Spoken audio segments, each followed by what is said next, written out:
Já vai no bom?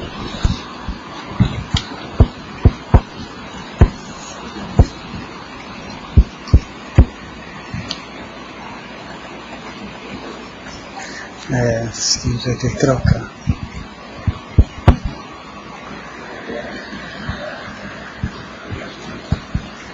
A pessoa fica indecisa, não dá.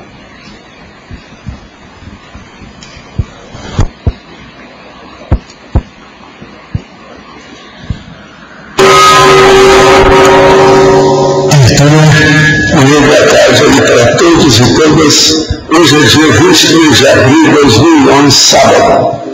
O verbete é 1908, 4 páginas, 41 analogias e tem ao todo 5, 13, 16 máximos. Certo? Agora, quem fez o verbete e estudou muito, deixou até o cabelo crescer, o professor Tom Muscoff está aqui, esperando aí que vocês acessem as baterias. Agora, definiologia.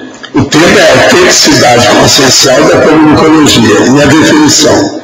A autenticidade consciencial é a qualidade, condição ou caráter da consciência autêntica, capaz de revelar a própria realidade intraconsciencial, bem como os fatos e parafatos a si mesma e as demais consciências. A quebra dos biomas intraconscienciais. A congruência entre a realidade intraconsciencial e a autocognição. A impossibilidade de ocultar as manifestações pensênicas perante a multidimensionalidade. A explicitação das intenções, interesses e motivos. A superação das inautenticidades pela redução das discrepâncias entre a pensenidade implícita silenciosa e os comportamentos intrafísicos explícitos da consciência. A eliminação do vício das mini-mentiras brancas. O descarte das fantasias, ficções e mitos pessoais. A expressão da real condição de consciência na condição de consciência intermissivista na vida humana. Os atos inautênticos vazios de energia consciencial. A opção lúcida pela vivência da autenticidade intrafísica como pré-requisito para a vida parapsíquica, projetiva e multidimensional. Na remissiologia destacamos 5 verbetes: autenticismo, exposição pública, inautenticidade, omniexposição e verdade antidemagógica. A frase enfática: cedo ou tarde, cada consciente despertará para a necessidade evolutiva de sair da trincheira do egão, ser autêntica perante a si mesma, aos pares evolutivos e aos princípios cosmoéticos. Qual a qualidade cosmoética, a extensão e os efeitos da autenticidade consciencial vividos por você nesta dimensão intrafísica? Você é consciente transparente ou camaleão social? A bibliografia tem 5 itens. Agora, pergunta. Conheci o Urandir e pude constatar seus poderes paranormais. Ele faz sair flechas de luz de suas mãos, produz fenômenos espetaculares de contato com consciência que se diz ETs, oriundos de várias constelações, sendo seres da 9ª dimensão, mas que não são conscientes, e sim seres que são encarnados em corpos de ETs. Ele afirma que os seres não são espíritos, e sim ETs de outras galáxias. Não considero besteira esses relatos e fiquei impressionado com o movimento que ele anda fazendo, pois está atingindo milhares de pessoas no Brasil e fora. Está mudando a rotina de cidade onde é instalado o projeto Portal, onde ele é líder. Tenho um amigo meu que está envolvido com isso e que aceita tudo o que o Urandir fala, sem questionar nada. Assim, se possível, solicito ao senhor emitir parecer sobre o Urandir e esses seres que ele diz serem ETs são conscientes. São conscientes, são forças do bem, são amparadores, são guias cegos, são assediadores. Olha, eu não tenho nenhuma competência para falar desse nosso amigo, porque eu não conheço nada dele, não estudei nada. Eu só falo daquilo que eu vi, segundo o princípio da descrença, de modo que estou por fora, me inclua fora disso. Sou médico, mas não sou médico, mas tenho me intrigado esse CID, a Classificação Internacional de Doenças, que parece estar causando polêmica entre alguns profissionais de saúde. CID 10F44.3, Estado de transe de possessão. 2 pontos. Transtornos caracterizados por uma perda transitória da consciência de sua própria identidade, associada a uma conservação perfeita da consciência do meio ambiente. Devem aqui ser incluídos somente os estados de transe involuntários e não desejados, excluídos aqueles de situações admitidas no contexto cultural ou religioso do sujeito. Ele abre interpretação para a aceitação do transe e existência de uma consciência fora do corpo? Ou tem algum traço político? Olha, esse povo aí, vamos ver com o tempo. Se tiver alguma coisa boa, com o tempo isso vai se firmar. Por agora é muita conversa. Eu não vou muito nesse vídeo, nem dou muito valor para isso aí. A classificação de doença que fazem, você sabe, mais de 50 anos que eu estudo isso mais diretamente, muda a cada mês, dependendo do local da pessoa. Em espanhol, o verbete tem na coloquiologia as seguintes expressões: llamar a las cosas por su nombre, poner los puntos sobre las ies, hablar a calzón quitado, lunfardo, hablar pan por pan e vino por vino, com clareza. Agora, da antagonismologia. Poderia ampliar o antagonismo realidade maia? Bom, o Maia é o conceito de ilusão, né? Então, a autenticidade, ela se contrapõe ao Maia, que seria a ilusão. Então, segundo o orientalismo, o Maia, a vida humana, ela é compreendida como sendo uma grande ilusão, um grande teatro. Então, haveria um antagonismo nesse sentido, de você ter a autenticidade da consciência versus essa suposta ilusão da vida intrafísica, no caso Maia. E outro ainda, esse aqui, o que eu estou falando é da Cris, a Maria Cristina Nievas, de Buenos Aires, da paradoxologia. Poderia explicitar o paradoxo de Abilene? Esse aqui até já anotei, imaginando que alguém ia perguntar mesmo. Então, o paradoxo de Abilene, ele é uma espécie de um engano coletivo causado por achismos. Então, vamos supor que a pessoa, eu vou convidar a minha companheira para jantar num restaurante. Eu acredito que ela goste muito daquele restaurante. Eu não gosto do restaurante, mas eu acredito que ela goste. Então, eu vou levar ela para lá e nós vamos jantar lá. Só que chegando no restaurante, ela abre o jogo e fala que ela também não gosta daquele restaurante. Então, faltou o quê? Faltou por exemplo, diálogo, faltou compreensão. Aquele camarada que chamou a porção de gente para ver um disco voador lá em Casimiro de Abreu, no estado do Rio. Você não acha que esse aqui é o paradoxo de Abilene mais forte? Pode ser. Foi aquele monte de gente que foi olhar e ficar esperando. Não houve nem uma cuspida do céu com um pingo de chuva. Isso. Não teve nada. E ele se instala quando há falta de senso crítico e diálogo, né? As pessoas elas vão no bico da outra e acaba seguindo uma orientação. Nós temos aqui o 5º esquema gráfico visual, resumão, esquema de estudo, feito pela turma aí, nos domínios da energia. A humanidade aceita atualmente que toda matéria é energia. Como a conscienciologia explica a energia em nossas vidas e no cosmos. Tem aqui os 7 tipos de energia, os dados, mas tudo detalhado. Tem divulgação do 5º esquema gráfico visual. O tema principal desse esquema é bioenergias, abordando os tipos de energia, reservatórios energéticos, plexos nervosos e morfopensentes. São esquemas de estudo sobre conscienciologia voltados a professores interessados em enriquecer suas aulas, bem como a alunos e pesquisadores. Os esquemas podem ser adquiridos diretamente na livraria Epígrafe ou do CAE, ou pelo site www.shopcons.com.br. Os professores de conscienciologia podem utilizar esses materiais gratuitamente em suas apresentações. Para isso, entrar em contato pelo e-mail infotares@gmail.com.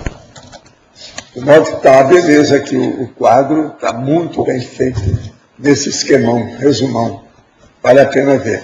Isso é que a gente chama também de infográfico. Agora, isso aqui é para você. Agora, eu queria falar para vocês sobre esse livro aqui, ó. Esse é terrível. Fala tudo sobre o Wikileaks. Isso acabou de sair. É a guerra de Julian Assange contra os segredos de Estado. É do Dave List e Luke Harding. Agora, o livro mostra todo o affair do problema. Eu estou até pensando em colocar alguns dados dele dentro de um verbete que talvez eu vá escrever, que é a revelação extramuros da comunicologia.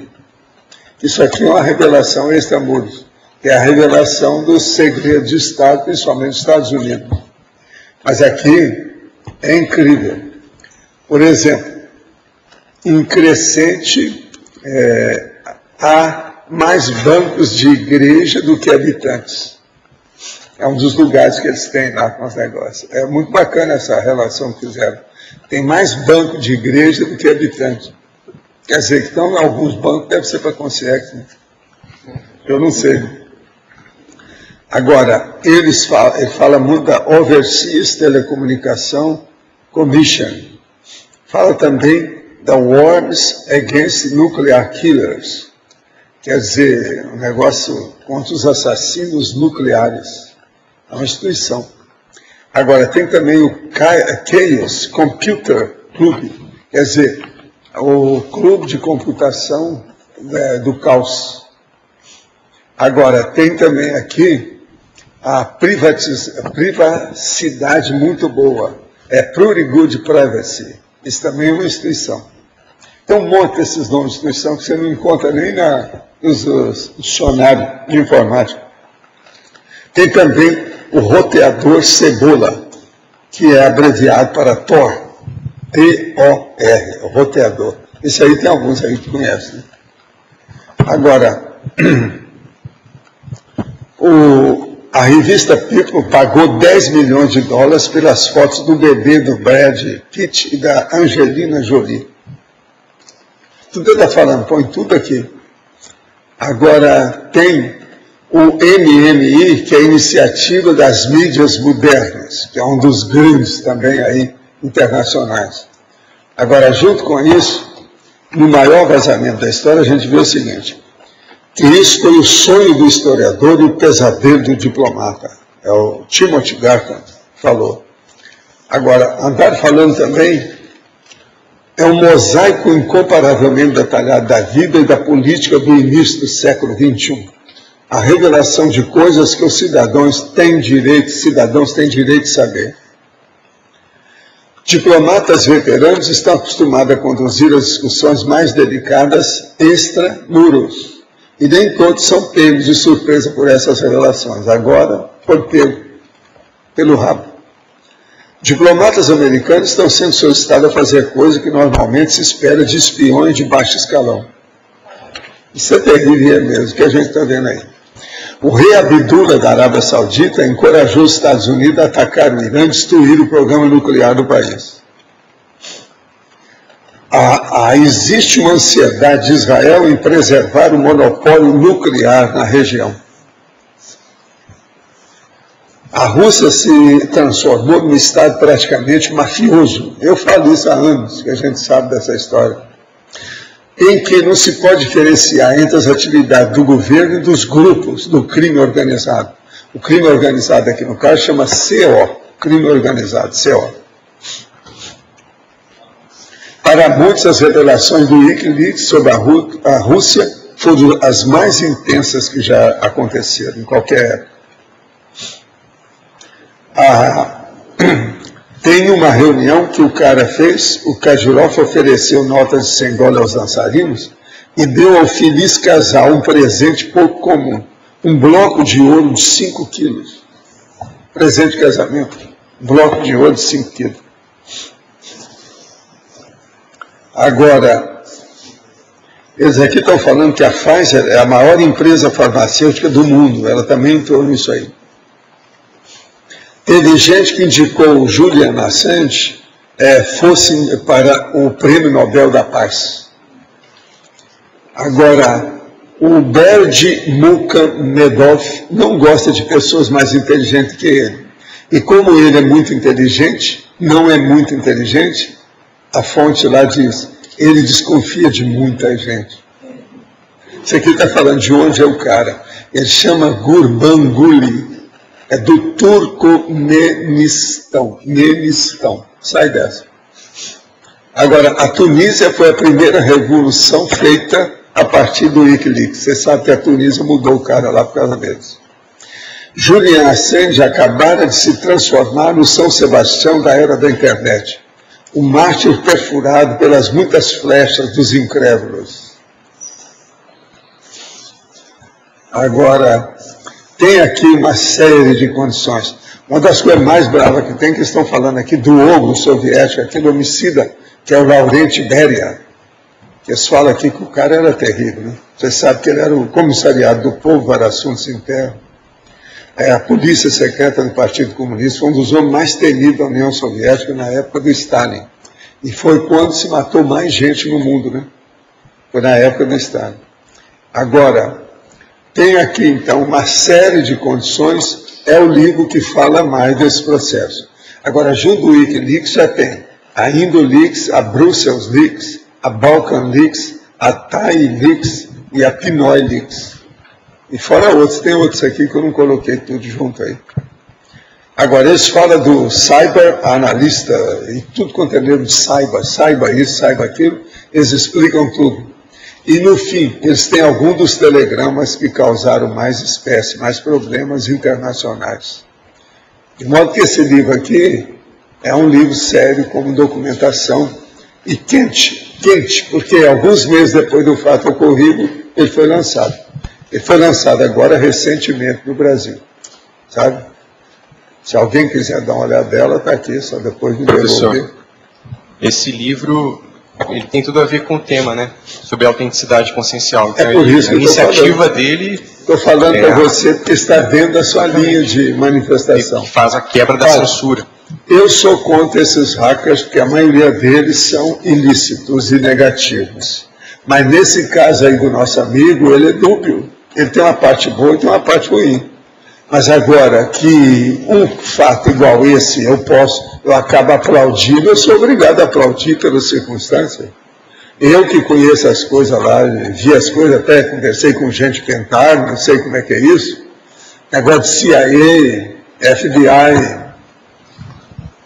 eu sei como é que é isso. Então, quando eu vi que isso estava ocorrendo, eu comi uma manga madura, em homenagem. Achei que foi o máximo. Tony, parabéns pelo verbete, a começar. E eu queria saber aqui na fatologia, na segunda linha, a autocrítica honesta e relacionar essa autocrítica honesta com a terceira linha, no final da última linha aqui, a eliminação dos autoenganos e distorções cognitivas. Porque qual a dica que você dá para a gente ter uma autocrítica honesta, sendo que muitas distorções, né, a gente tem distorções cognitivas. Então, como conseguir isso? Como conseguir pegar os nossos próprios auto-enganos, as nossas autocorrupções? Acho que a primeira coisa é você fazer uma metacrítica, você criticar a sua crítica, para ver se você não está fazendo uma crítica tendenciosa, você não está puxando a brasa para você defender algum traço seu que você quer proteger. Né? Então, esse seria um primeiro ponto que eu acho que ajudaria bastante. Então, ver a tendenciosidade da autocrítica, para ver o teor de honestidade que ela possui. E uma outra coisa aqui, você falou das distorções, eu acho importante estudar na teoria cognitivo-comportamental, quais são essas distorções, esses pensamentos automáticos. Por exemplo, a catastrofização, né? A pessoa que vê tudo como uma catástrofe, a desqualificação do positivo, então ela vive várias coisas positivas na vida dela, mas ela não qualifica aquilo, ela menospreza, né?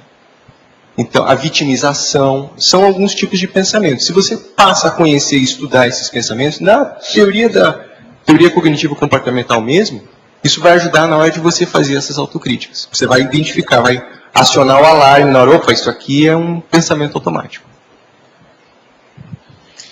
Tony, aqui na página 15, lá em cima na paradoxologia, você pode falar mais do último paradoxo? Paradoxo de mentir pela manipulação retórica de verdades isoladas. É isso? Então veja bem, a pessoa pode falar uma série de mentiras dizendo algumas verdades ou meias verdades. Então, através da oratória, através da retórica, né, da eloquência, um orador, por exemplo, uma pessoa que está falando alguma coisa para um grande público, ele pode omitir certas informações e mostrar apenas uma faceta, aumentar essa faceta que ele quer, digamos assim, exaltar dentro do seu discurso. Então, dessa forma, você pode falar uma série de absurdos somente utilizando pedaços, uma colcha de retalho de verdades. Então, isso é muito usado do ponto de vista de política, de liderança, então, para manipulação do povão. Isso é uma condição muito séria de a gente pensar dentro da autenticidade. Tony, no B aqui, por favor. Na página 15, perfilologia. Na primeira linha, elencologia. A consinha autêntica. O indivíduo genuíno. E o sujeito fidedigno. Poderia dar exemplo, por favor? A pessoa autêntica. Então, é aquela pessoa que fala sobre si de uma forma aberta, tranquila, ela expõe a sua própria intimidade, a sua realidade íntima, e aquela fala, aqueles exemplos que ela comunica, são recheados de energia. Então é uma fala recheada com energia. Há uma autenticidade, uma veracidade naquilo que ela comunica. E existem aqui, esses perfis podem ser considerados de uma certa forma até sinônimos, né? A pessoa verdadeira, que prima pela verdade naquilo que ela comunica, né? O sujeito fidedigno.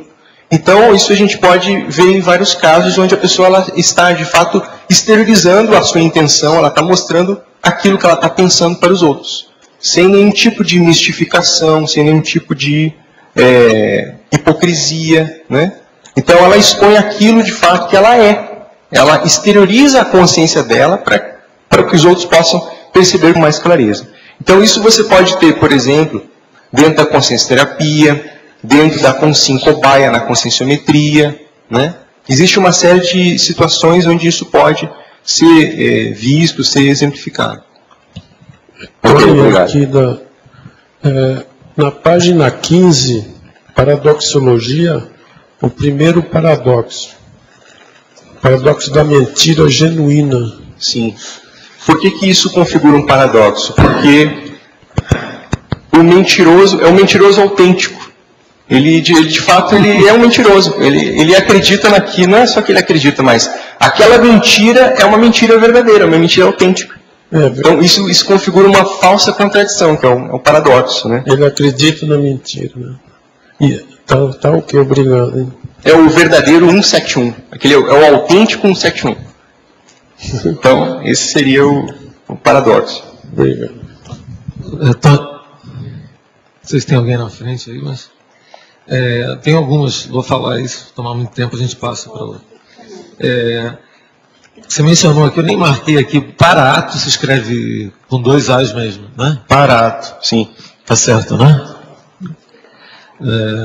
Depois, eu achei, uma sugestão agora, eu achei que faltou, achei que está muito bom e tudo, mas algumas coisinhas que eu vi, empatia, quando você colocou alguns itens relacionando a autenticidade na aproximação entre as consciências, a coisa da interassistencialidade e tal, acho que podia falar alguma coisa de empatia, não sei se é referência a algum verbete com empatia, ou na trinomiologia, ou empatopensênia, alguma coisa. Tem aqui, ó, né? na fatologia, então desculpa, eu que passei. Na 6ª linha de baixo para cima, a gente fala sobre heterointimidade, autenticidade recíproca, a vivência da fórmula DD, né, diálogo de desinibição, pelos duplistas. Sim, eu vi isso aí. Eu li isso aí, eu acho que em termos de conteúdo está preenchendo sim, mas essa palavra com fora eu acho bom também. Empatia.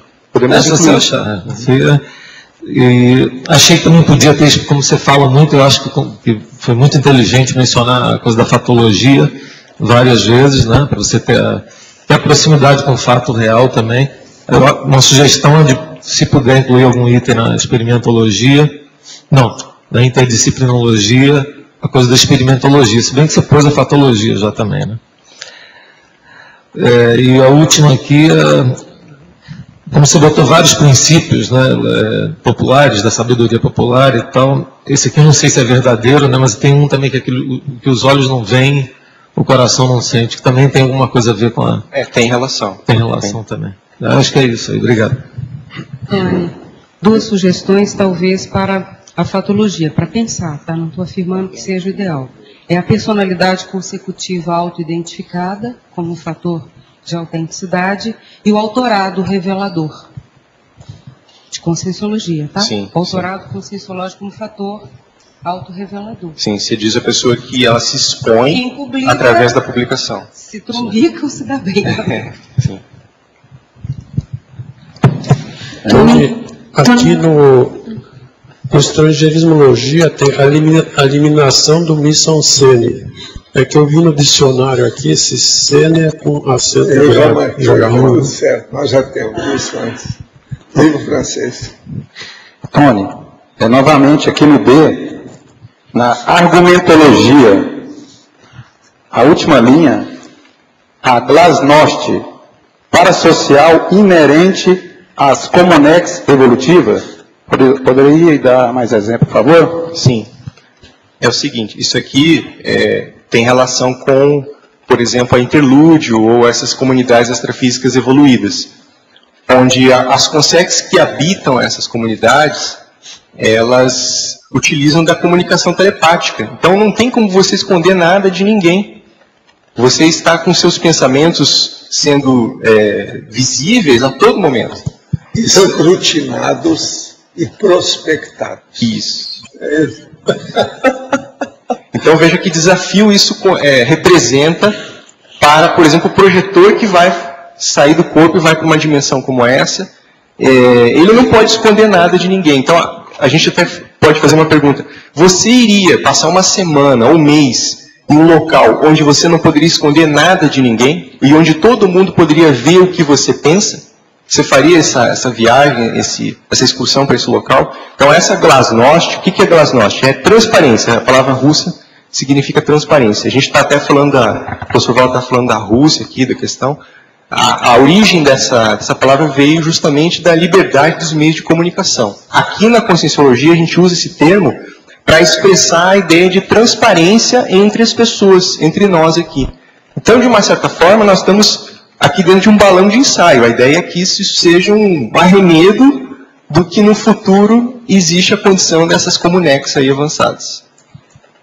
Tá ok, obrigado. Agora, você sabe que a biologia humana já dá uma mensagem para a gente, que você vai ficando velho, você vai ficando transparente. Isso é uma mensagem, entende? Deve ser assim.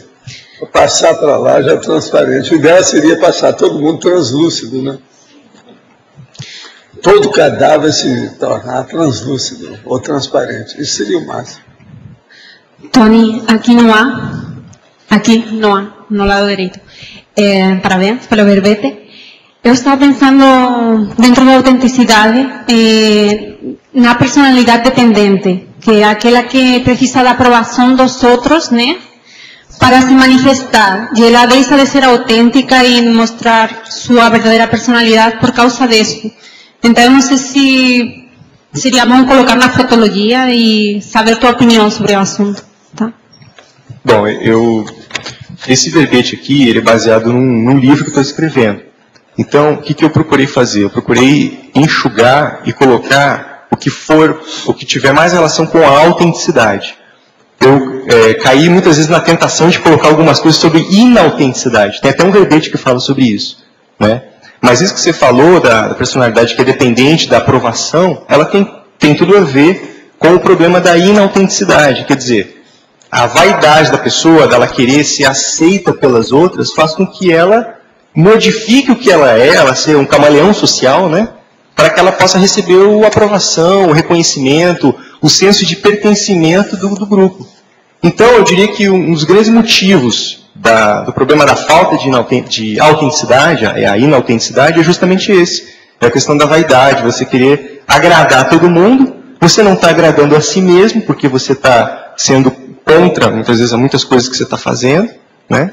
E aí você acaba ficando com a consciência pesada, ou seja, você não está fazendo aquilo que é para você fazer, você está fazendo para os outros, o seu lock é externo. Tony, aqui no B. Na fatologia, na página 13, você comenta na segunda linha as autoacariações. Você poderia comentar se tem uma técnica de autoacariação? Como é que você trata disso? Hein? Olha, eu diria que todas as técnicas que têm relação com a conscienciometria, né, o próprio conscienciograma, eles ajudam muito nessa questão da autoacariação. A autoacariação, aqui no caso, seria você abrir a porta daquele quarto escuro que você tem dentro da sua intraconsciencialidade, de modo que você possa investigar o que tem lá dentro, né? E isso tem relação com a autocrítica honesta que foi colocada antes, de modo que a pessoa comece a colocar tudo às claras, pegar esse quarto escuro, abrir, ventilar ele, mostrar para si mesmo o que é que tem dentro da pessoa. Isso feito de uma forma tranquila, sem autopunição, sem nenhuma conotação negativa. Pelo contrário, é uma forma de fazer uma autoconsciencioterapia. Também tem relação com a autoconsciencioterapia. Então, as técnicas, eu acredito que nós já possuímos aqui, muitas delas. A própria conscienciometria, a própria autoconsciencioterapia, são formas de você fazer essa autoacariação, que eu chamei de autoacariação. Tony, aqui no B, eu gostaria de, aqui na fatologia, na terceira linha da página 13, se coloca a congruência entre a realidade interconsciencial e a autocognição. Como é que se dá essa relação, dessa realidade? Então vamos lá. Uma coisa é o que você conhece sobre você, é o seu autoconhecimento. Tá? Isso é uma coisa. Outra coisa é a sua realidade intraconsciencial. Então, aqui eu coloco a congruência, quer dizer, a coerência, a integridade entre essas duas coisas. Então, veja bem, a pergunta que eu te faço. Aquilo que você conhece de você, aquilo que você sabe a seu respeito, reflete fielmente o que você é de fato?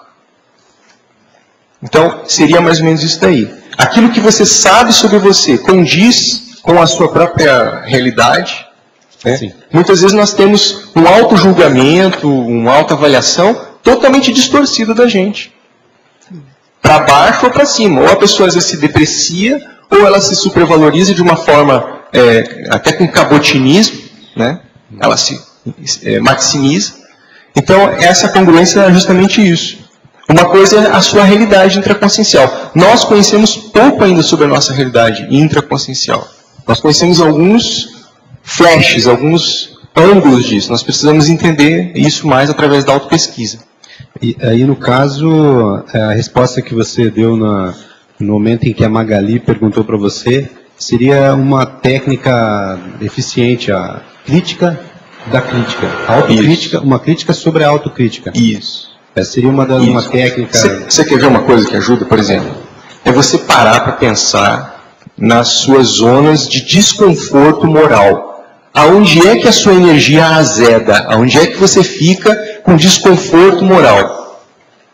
Entende? Então, quando você começa a parar e pensar nisso, isso pode ser sobre você, pode ser em relação com outra pessoa. Então, isso gera um desconforto moral, que é o problema da autocorrupção. A autocorrupção, ela gera justamente esse desconforto moral. Então, começar a investigar isso, entrar nesse veio. Por quê? Quando é que isso acontece? Qual o traço que tem relação com isso? Em que momento isso surge? Desse modo, você vai começar a cair um biombo. Aquele biombo que estava escondendo alguma coisa, ele desmorona e aparece algum ponto seu que você precisa trabalhar. Então, veja, isso é dentro da autenticidade íntima, da autenticidade intraconsciencial, que é o quanto você é autêntico com você mesmo. Tem coisas que a gente esconde da gente, ou não quer falar, ou, por exemplo, tem coisas que a pessoa evita até de escrever sobre ela própria. Ela tem vergonha, ela se autocensura. Precisaria ter o Wikileaks aí, no caso. A pessoa vai fazer um vazamento para ela própria daquilo que ela está acobertando dela. Tem gente que não consegue esconder nada do que é. O Narciso, por exemplo, não esconde. Ele aparece, querendo ou não, o tempo todo. Ela acha que está escondendo, mas aquilo aparece para todo mundo. Mas o Narciso, às vezes, não esconde. Ele não consegue.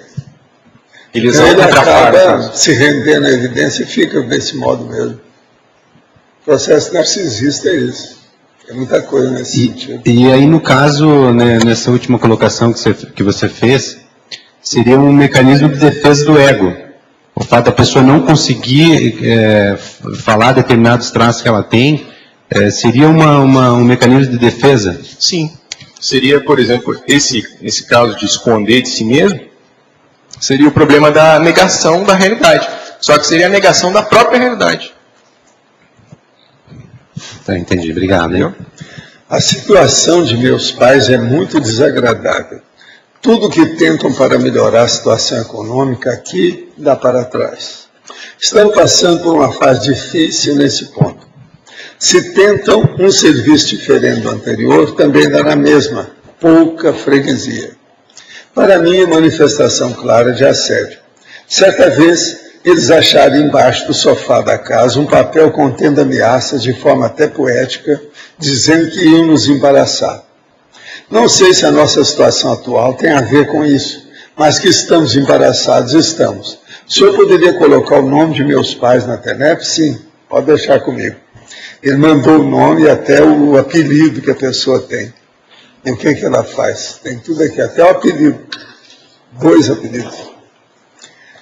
Hoje, na madrugada, minha esposa acordou e se assustou ao me ver vibrando muito, principalmente na região das pernas.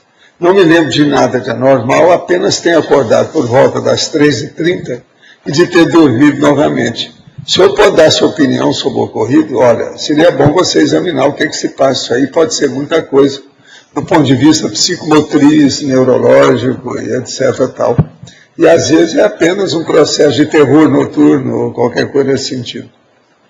Agora, para você, professor Tony, gostaria que abordasse sob o enfoque da autenticidade consciencial os assédios de consciência que ocorrem nos centros religiosos.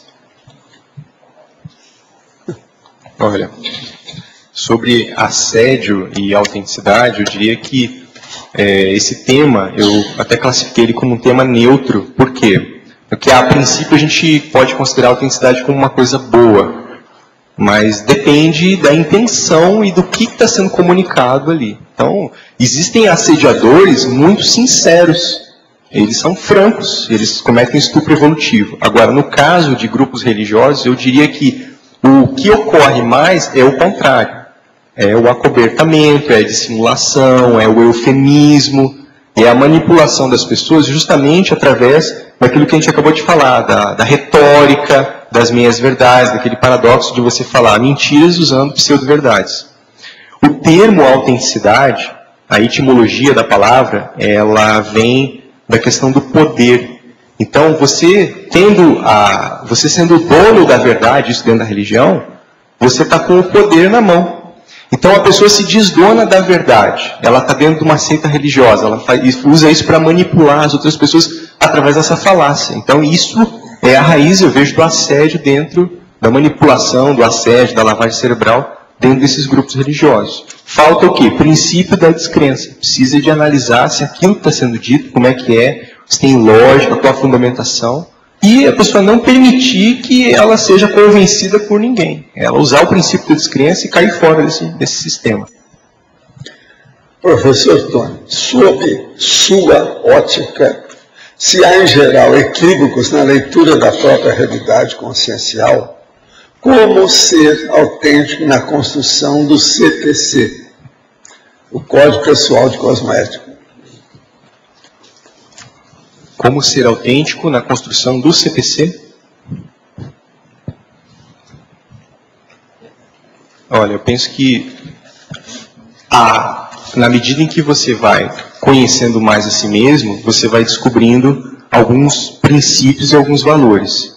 Esses princípios e valores, eles vão começar a se estabelecer o código pessoal de cosmoética. Agora a pessoa precisa testar e avaliar isso na prática, ver quais são os efeitos que esses princípios eles causam, eles provocam nas outras pessoas, nos atos que você tem no seu dia a dia. Então, esses princípios eles vão se consolidando com o tempo. Isso não é uma coisa que a pessoa pode fazer é pedir para os amigos o círculo de relações para mostrar os trafares da pessoa. Isso às vezes ajuda. A heterocrítica, a visão externa. Uhum. Agora, professor Tony, em Parafatologia, página 14, segunda linha, poderia ampliar o conceito dos sensoriamentos parapsíquicos empregados enquanto detetor de mentiras? Sim. Então, veja, a melhor maneira de você descobrir se uma pessoa está mentindo ou não, ou se ela está querendo te engambelar, é utilizar o estado vibracional, a sinalética, e você ver o que acontece naquele momento. Então, existe uma série de técnicas de leitura, de linguagem não verbal, existem livros até que falam sobre isso, de especialistas que fazem essa interpretação, mas o melhor detector de mentiras é o nosso parapsiquismo, é você sondar pelas suas energias, a energia da pessoa, o que está acontecendo ali.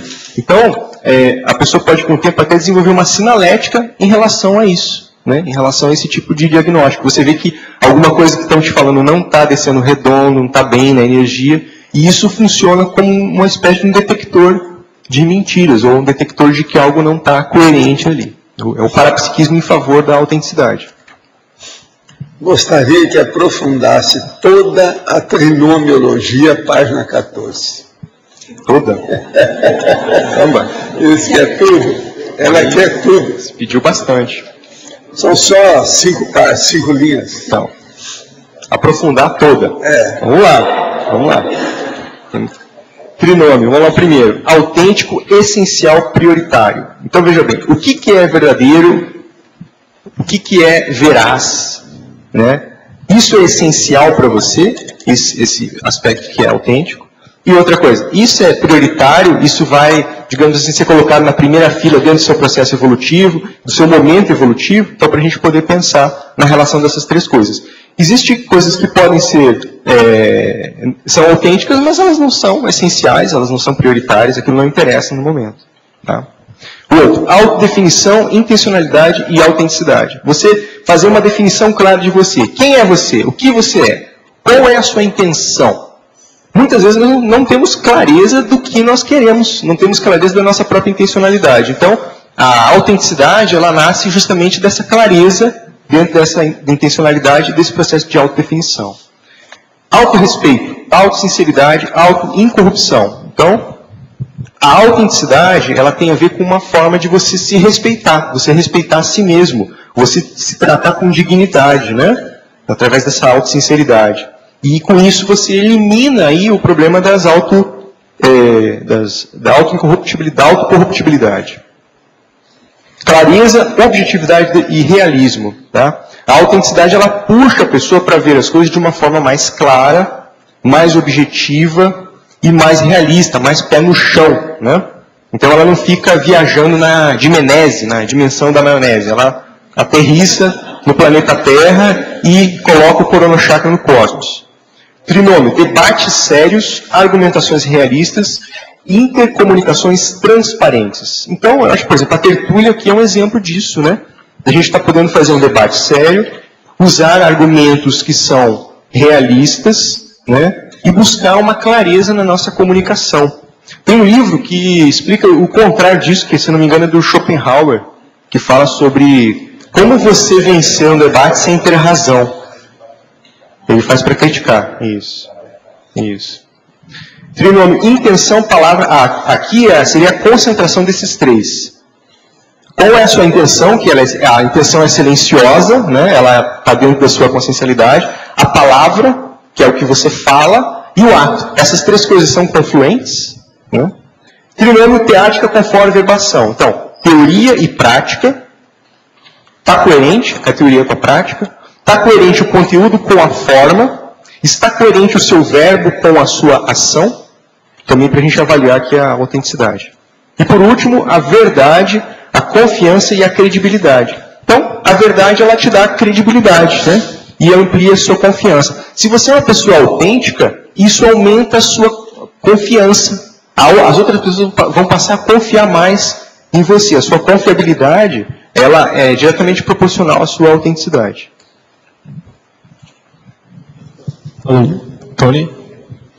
Eu queria ver com você aqui na efeitologia o efeito colateral da autenticidade desmedida, né? O que seria esse excesso de autenticidade, né? Que situações, por exemplo, né? Página 14, efeitologia. Tá. Então, veja bem, a autenticidade desmedida, ela pode causar um efeito negativo na medida em que passa da conta. Você vai falar com alguém e aquilo vai além do limite da capacidade de compreensão e respeito dela. Então, aqui não há um respeito pelo binômio verdade e limite. Você ultrapassa esse limite. Então, o estupro evolutivo, ele é justamente isso. Né? Isso causa você vai falar alguma coisa, uma verdade para ela que vai atrapalhar mais ela do que vai ajudar. Então, é melhor você silenciar naquele momento, fazer o que nós chamamos de omissão superavitária. Seria o caso de, no trabalho, eu tenho que me portar de uma forma, em casa, com a família, de uma forma diferente, com a minha avó de uma outra forma, com o vizinho, seria nesse sentido ou não? Por exemplo, com a sua avó, você não pode falar certas coisas que você está vendo lá, que estão erradas. Você precisa tratar ela com respeito. Entende? Você não pode dar a vovozinha para ela. Então você precisa ter o discernimento para usar a autenticidade de uma forma correta. Veja bem, o fato de você falar que vai ser autêntico não pode ser desculpa para você ser mal educado com as pessoas. Isso é um equívoco. Então a pessoa fala, me desculpe, ela já começa a se desculpar. Me desculpe, mas eu vou ser autêntico com você. Então isso parece que é uma forma de justificar uma agressividade, uma desassistência. A Atares, ela não entra por aí não. A Atares, ela considera essa questão do respeito. Uma coisa também séria, que é um homem super, o povo pensa que a pessoa vai, vamos dizer, fazer uma omissão superavitária por causa do outro. Não. Às vezes é por causa de si próprio. O cara, por exemplo, falou aí, como você estava falando, Schopenhauer. Aí eu falei assim, não, mas é a casa de Schopen. Ele evita de falar isso, que ele ia errar totalmente. Não, mas eu não estive na casa de Schopen. Que é Schopenhauer.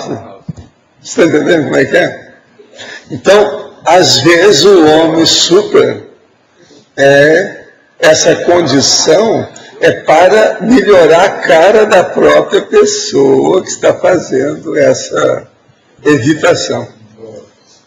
Entende? Também os excessos nos cursos de autopesquisa, que a pessoa acha que para ser autêntica, tipo assim, a CP1, ela faz a devassa consciencial, se expõe no meio de todo mundo, cria um constrangimento geral. E põe areia no ventilador. Isso. Então é Veja bem, a autenticidade, a pessoa ela precisa saber respeitar a própria intimidade dela. Existem coisas que são da intimidade da pessoa. Tony, no lado B. Dentro da sua vivência no laboratório acoplamentário, eu gostaria que você fizesse uma relação entre o striptease consciencial, que a gente comenta durante o curso, que é um dos efeitos, e o próprio efeito da questão da autenticidade. Eu gostaria, assim, que se você tivesse algum exemplo pessoal, alguma coisa que você tenha observado. Tem até um item que eu falo sobre isso, a questão do acoplamento aqui na parafatologia. Então, veja bem, eu penso que a pessoa que ela tem uma predisposição para ser mais autêntica, ela vai ter uma facilidade maior para fazer o acoplamento, no acoplamentário. Por quê? Porque ali ela está no centro, está todo mundo observando ela física e multidimensionalmente. Então, o próprio experimento do laboratório dentro do acoplamentário, ele vai favorecer a pessoa a fazer esse striptease consciencial. Agora, se a pessoa já chega cheia de melindre, com medo, eu não quero que descubram certas coisas a meu respeito, ela vai se fechar. Então, ela se fecha energeticamente. Isso vai atrapalhar na questão do acoplamento das energias. Então, veja, uma atitude sua, um pensamento, um padrão pensênico, ele vai reverberar nas suas energias conscienciais, no seu parapsiquismo. Às vezes a pessoa está tendo dificuldade com o parapsiquismo, porque o parapsiquismo é um movimento centrífugo. Ele vai abrir você para você perceber uma série de realidades, para-realidades. Mas a pessoa dentro dela, ela está fechada, ela está em si mesmada, ela tem uma série de biombos aí que precisam ser descartados. Por isso que o desenvolvimento do parapsiquismo ele envolve também essa questão da reciclagem intraconsciencial desses aspectos. Eu penso que o acoplamentário ele ajuda demais nisso. Porque são 2 minutos de acoplamento, tem um debate, de modo que a pessoa ali ela vai se expor. A autoexposição ela é uma técnica para o desenvolvimento da autenticidade consciencial. Todo movimento de autoexposição leva você a mostrar o que você é. Você está ali sendo o objeto, a cobaia do estudo, do experimento ali naquele momento. Ô, Tony, eu queria saber sobre, na fatologia, você colocou o desabafo. Eu queria saber qual que é a relação que você faz com o desabafo e a autenticidade. Às vezes a pessoa segura muito tempo alguma coisa, né? Aquilo vai acumulando, vira uma bola de neve dentro dela. E, veja bem, o desabafo, ele é um acúmulo de energia que está retido, aquela represa que está retida, e ela não consegue sustentar mais aquilo. O gasto que ela faz para sustentar um segredo é maior do que se ela tivesse que botar aquilo tudo para fora. Então ela desabafa. O desabafo, ele já, por exemplo, na psicologia tem o problema da catarse, que é você botar para fora as emoções e tudo. Então, o fato de desabafar muitas vezes ele representa um momento de autenticidade. Por quê? Porque você vai botar para fora, às vezes, uma angústia, um ressentimento, alguma coisa que ficou guardada. Mesmo que seja com uma outra pessoa e não a pessoa no qual aconteceu. Independente. Agora veja, se o teu problema é com aquela pessoa e você desabafa com um terceiro, tem que resolver isso aí. Entendeu? Pensa só uma coisa aqui, ó. Assim... Pensa só uma coisa. Se você tem uma coisa dentro de você, uma mágoa, um ressentimento com alguém, e você fica guardando aquilo causa 2 problemas. Primeiro, uma auto-intoxicação. Você fica intoxicado com aquele pato pensênico. E segundo, um assédio. Aquele melindre vai direto ao objeto da sua mágoa, que é a pessoa que você tem um problema. Entende? Então eu pergunto, se a gente conhece de energia e sabe disso, por que a gente não vai falar com a pessoa então para resolver? Né? Tem que pensar bem dos outros. Então, não adianta ficar escondendo alguma coisa dentro de você e achar que aquilo não vai fazer o Wikileaks, vai vazar para outra pessoa. Vai chegar nela sim. Você vai estar assediando ela indiretamente com isso. E se auto-intoxicando também. Tá bom, obrigada. Tony, novamente aqui no B. Na patologia, na 6ª linha, de baixo para cima. A vivência da fórmula DDD, diálogo, desinibição pelos duplistas, e uma segunda aí na última linha, a expressão da real condição de consciex na condição de consim, intermissivista na vida humana. São só 2 Ds, tá? É DD. É o diálogo, desinibição. Então, veja bem, essa é uma técnica, você pode pegar lá no manual da dupla evolutiva, que fala exatamente sobre essa técnica.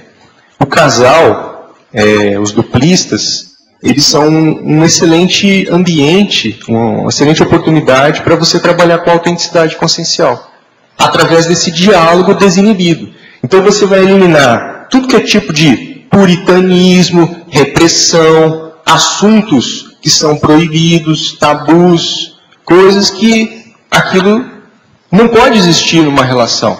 Então, com o tempo, a pessoa, os duplistas, eles vão depurando isso para que eles possam ter uma afetividade de maior qualidade, né? E uma sexualidade também de maior qualidade. Então, essa é a base do diálogo desinibição. Veja bem, se você consegue, ou contrário, se você tem dificuldade de se abrir para a pessoa que está convivendo com você lá na sua casa, que você compartilha cama, mesa, banho, como é que funciona isso? Então, se a pessoa tem dificuldade de se abrir com alguém que vive com ela, isso é básico, é elementar. Então, a autenticidade interconsciencial, ela começa onde? Justamente na dupla evolutiva, no relacionamento a dois. Essa é a base da autenticidade interconsciencial. Ok?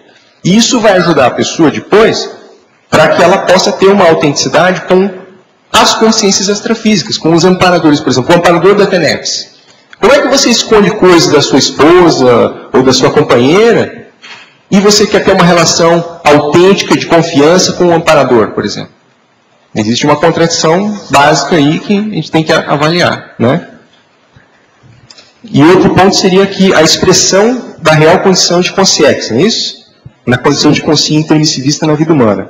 Então, veja bem. A ideia de autenticidade consciencial é você expressar aqui na vida humana, nesse corpo, nessa vida, aquilo que você é, enquanto consciência. Nós estamos aqui, nessa dimensão, nós somos limitados, nós somos uma caricatura daquilo que nós, de fato, somos enquanto consciência. Então, veja, se você consegue recuperar esses atributos conscienciais, essa lucidez que foi perdida com o choque da ressoma, você está sendo mais autêntico com você. Se você acredita que você é esse corpo humano, você está se auto-falsificando. Você está fazendo uma imagem adulterada, uma caricatura, uma miniatura de você. Certo? Seria mais ou menos isso daqui. Então veja, você pensar no curso intermissivo. O que você estava fazendo? Como é que você era no curso intermissivo? E o que você precisa fazer aqui nessa vida humana? Qual que é a sua proex? Então isso tem muita relação com a programação existencial. Se você está executando a sua programação existencial, você está sendo autêntico, você está honrando o seu curso intermissivo, ou seja, você vai estar sendo autêntico com você. Por isso essa relação aí, desses dois elementos. Ora, obrigado. Algo que é o resumo do seu verbete está na hominologia, só 3 homines. Homo sapiens autênticos, autenticidade.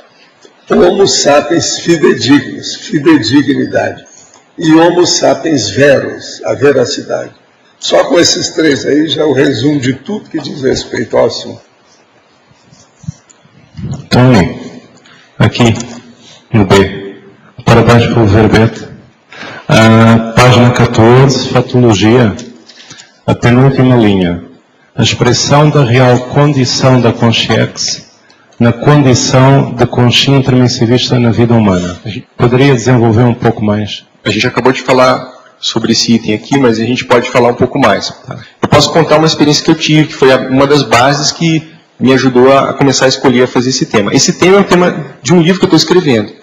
Isso começou em 2002, eu tenho bastante tempo. Então eu tive uma projeção uma vez, isso foi inclusive no antigo Nike, na OIC, eu estava fazendo consciência terapia, e naquele momento eu tive uma descoincidência e eu comecei a perceber quem eu sou. Só que eu não estava com o meu corpo humanoide, não estava de psicossoma, aquilo era sem forma. Então imagine você perceber o que você é, uma espécie de... Sabe quando você faz uma assimilação simpática com alguém, que você começa a perceber o jeito daquela pessoa? Pois é, só que você faz isso com você mesmo, profundamente. E aí você começa a lembrar o que você é. Veja que não é alguém fora de você, não é alguém além de você, não é o modelo externo a você, é você maior, mais amplo. Então veja, isso aqui tem relação com esse assunto, que é você trazer para cá, para o cérebro, pelas neossinapses, essa identidade que você é você. Então, dentro de você tem uma espécie de um serenão, só que precisa esculpir, trabalhar ele, expandir. Não é algo fora de você. Você não vai ser alguém diferente. É a sua consciência. Então, eu penso que a autenticidade consciencial, mesmo com A maiúsculo, ela tem relação com essa retrocognição, com essa lembrança desse estado de consciência, que seria o nível máximo de lucidez que você pode atingir. Serão então os cons magnos, é isso? Exatamente, a recuperação desses cons magnos. Tá bom, obrigado. Tony, aqui atrás da letra B, também, a letra B está vencendo aqui. 3 questões, sendo que uma, na verdade, é uma sugestão. Tá? Inicialmente, a gente percebe que você não colocou a tecnologia, ou para a tecnologia, eu ia sugerir você a colocar a tecnologia. Eu não vi aqui o item tecnologia. A segunda questão, ligada a isso, é por que você associa a técnica com Consim-Cobaia à autenticidade ou não? Por que você não colocou isso? A Consim-Cobaia está aí. Está no vídeo. Ela está na elencologia. Inclusive, ela é uma técnica, né? Pois é. E o outro item é qual é a criteriologia da autenticidade? Porque a gente sabe que em alguns ambientes não tem uma condição para você ser tão autêntico como você pode ser ou como você gostaria de ser. Qual a criteriologia para você ser autêntico? Você quer ser autêntico, você pode até criar um mito poliana de, não, você é autêntico. Mas nem tem em todos os lugares dá para você ser autêntico, nem com todas as pessoas dá para você ser autêntico. Então eu gostaria que você falasse um pouco dessa criteriologia. Tá. Bom, primeiro em relação à tecnologia, eu concordo com você, eu acho que poderia ter incluído algumas coisas. Eu até antes, aqui, hoje de manhã, eu notei algumas ideias em relação à tecnologia. Por exemplo, tudo que tem relação com autoexposição, todas as técnicas que mexem com autoexposição, docência, por exemplo, até a professora Aline falou disso, né, no verbete dela. A docência, a Consim-Cobaia, os debates, né, eles são técnicas interessantes. Agora, tem uma técnica com 3 passos que você pode fazer, Cláudio, que é muito bom. Primeiro, você escolhe um tema. Segundo, você escreve esse tema através de verbete. Terceiro, você vem aqui para falar. Vale a pena. É uma técnica de exposição. Você sabe que semana, na próxima rodada eu estou, né? Então vamos lá. Depois faz um livro. Depois o livro. O livro não está na sequência aqui. Até a professora Malu colocou o autorado, né? É a pessoa livro aberto. Ela é um livro aberto. Quando ela publica. Então, isso seria técnicas de autenticidade com a própria pessoa. Depois tem a dupla evolutiva, que é um outro ambiente onde um outro contexto, né? Agora, um outro ponto que eu acho importante aqui são as amizades. Uma coisa para você avaliar a sua autenticidade é através da qualidade das suas amizades. Se você tem um círculo social de amizades, não as amizades ociosas, claro, mas amizades reais, verdadeiras, isso mostra um pouco como é que está o seu nível de autenticidade, né? Eu acho que isso é uma coisa muito importante para nós aqui dentro da CCCI. Nós pensarmos na questão da amizade. Nós trabalhamos em ICs, nós somos colegas, mas essa pares, interpares, horizontal, não vertical, ela é importante para que a gente possa melhorar o nível da nossa autenticidade aqui dentro da Cognópolis, dentro da própria CCCI. Isso eu acho importante. Tony, só um parênteses aí. Em relação a esse tema amizades, até vou propor um verbete, que é a reavaliação de amizades. Que a gente muda de companhias, às vezes a gente muda e às vezes a gente... O que você acha desse tema? Eu acho interessante, gente. Vamos lá. Tem que conversar com a equipe aí, né? Dos verbetógrafos. E o último seria em relação ao que você falou, Cláudio? Me desculpa que eu perdi aqui. Você já respondeu, de certo modo, a criteriologia da autenticidade. Porque muitas vezes a pessoa cria um mito da autenticidade. Ela quer ser autêntica a todo custo e acaba sendo presa dessa ideia. Então vamos lá. Tem umas coisas para a pessoa poder pensar. Por exemplo, qual é a intenção que você tem ao ser autêntico? Entendeu? Você quer ser autêntico por quê? A pessoa realmente ela precisa ouvir aquilo que você quer falar para ela? Ela necessita daquela informação? Tá? O seu interlocutor ele tem condições de entender naquele momento aquilo que você quer falar? Aquele é o melhor momento? É o melhor local para a pessoa poder falar aquele assunto ou não? Tá? Aquilo está adequado, é propício. Outra coisa, quando você vai falar alguma coisa para alguém, de um ponto de vista de autenticidade, precisa de ver se não tem outras pessoas ali, até crianças, outras pessoas que são menores, ou pessoas que aquilo vai comprometer aqueles outros ouvintes, a plateia, né? Então, às vezes, você precisa falar em petit comité, ou no momento certo.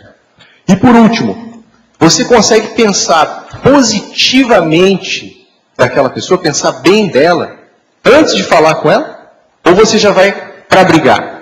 Então, eu acho que isso são alguns critérios que a gente pode usar. É lógico que na vida humana, não dá hoje, na sociedade patológica que a gente vive, ser 100% autêntico com todo mundo a todo momento. A gente precisa ter um certo grau de flexibilidade. A vida humana ainda é assim. Mas na medida em que o nível de cosmoética grupal for aumentando, eu penso que essa autenticidade ela vai começar a se propagar ainda mais. A gente já está vendo isso com essas iniciativas, como o Wikileaks, isso tudo. Quer dizer, a quebra da censura, a liberdade de expressão. Hoje a gente vive num país que a gente tem um grau de liberdade de expressão muito favorável. A gente precisa saber tirar proveito disso. Talvez em outros países a gente não teria esse grau. Eu poderia estar fazendo o que a gente está fazendo. Apesar do PT. Apesar dos pesares, mas dá, né?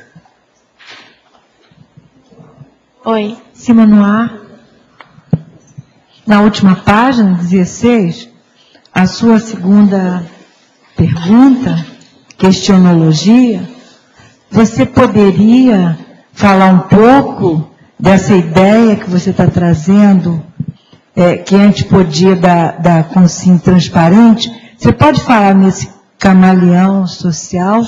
Como é que você percebe isso para ensinar para a gente? Bom, o camaleão social é aquela pessoa que você não conhece muito bem ela, na medida em que você vai conversando com ela, ela vai mostrando algumas facetas novas para você. Ela está sempre mudando a sua forma, a sua abordagem. Então é algo muito disforme, não há uma coerência, não há uma integridade, né, de manifestações nessa pessoa. Então é um camaleão social. A pessoa oportunista, por exemplo, ela quer tirar proveito de tudo, então ela vai se filtrando e vai dançando conforme a música, né, para poder obter, às vezes, algum ganho, algum benefício próprio em função dessa atitude, né? O camaleonismo social, ele é a total inautenticidade. Tá? A pessoa que ela tem múltiplas caras, múltiplas facetas, e ela não se define, não há uma autodefinição do que ela ela não tem, às vezes, uma prioridade, uma mega prioridade. Então ela está sempre saindo pela tangente das coisas. Né? Muitas vezes ela tem dúvida, inclusive, dúvidas básicas a seu próprio respeito. Né? Ela vive muitas vezes em função de outras pessoas, da imagem que ela tem frente aos outros. São os atores sociais, no caso, no sentido do teatro, né? Seria mais ou menos isso. Tá, muito obrigada. Parabéns pelo verbete, principalmente esses 4 itens que você há pouco colocou dessa cosmoética grupal possível. Muito obrigada.